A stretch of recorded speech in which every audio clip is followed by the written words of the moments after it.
Өздеріңіз білетіндей, егер көлік майын уақытылы ауыстырмаса, не дұрыс түрін таңдамаса, бұл қозғалтқышқа дейін залал келтіруі мүмкін. Ал бұл дегеніміз, сіз кем дегенде 600 мың теңге көлемінде шығынға батасыз. Ал көлік майын қанша уақыт аралығында ауыстыру керек? Қай түрін таңдаған дұрыс? Бүгін осы сауалдардың жауабын іздеу мақсатында арнайы май ауыстыру орталығына барамыз. Ендеше кеттік.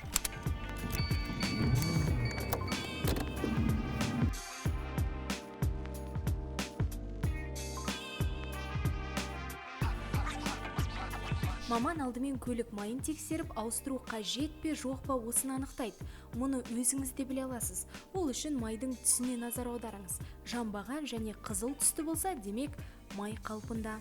По регламенту меняется каждые 2-3 года. Тежегіш майын әр 2-3 жыл сайын ауыстырып отыру қажет. Ал автомат қорабының майын 4000 шақырым сайын ауыстырған дұрыс. Ал қозғалтқыш майын 8-10 шақырым жүргеннен кейін ауыстырыңыз. Қалада ғана жүретін болсаңыз, онда 8000 шақырым. Ал тас жолда жүрсеңіз, онда 10000 шақырым. Салон фильтрі мен ауа өткізгіш фильтрді қозғалтқыш майын ауыстырған соң тазарту керек. 1997 жылға дейін көлікке арналған тек 2 май түрі болған екен.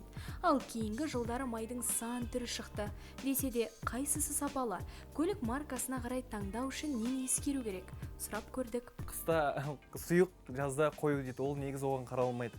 Әр машинаның өзінің заводының рекомендациясы болады, құйылған допусктары болады. Сол допускмен құйған дұрыс болады негізі. IP класспен бөлінеді. Американский промышленный институт өзінің несінің эмблемасын қояды. IP деген допусктар болады сол. Бірінші, екінші, үшінші сорт деп айтса да болады оны негізі.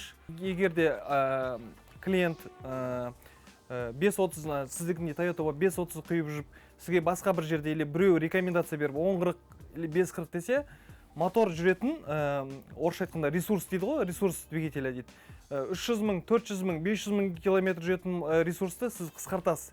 Неліктен? Өйткені сіз 5-30 вязкасы именно 30 құйылатын жерге сіз 40 құясыз. 10-40 болсын, 5-40 болсын, ол жерде ол рөл ойнамайды. Қойылығы сол 40 болады. Біз барған орталықта май құны 2000 теңгеден басталады. Бірақ бағасы бұдан да арзанырақ түрлері бар екені баршамызға мәлім. Десе де мұндай майлар қайта өңдеуден соң сөрелерге қойылғанын ескеріңіз. Біздің нарықта жапондық, ресейлік және отандық көлік майлары бар. Таңдау өзіңізде. Бастысы көлік маркасына сай түрін таңдаңыз.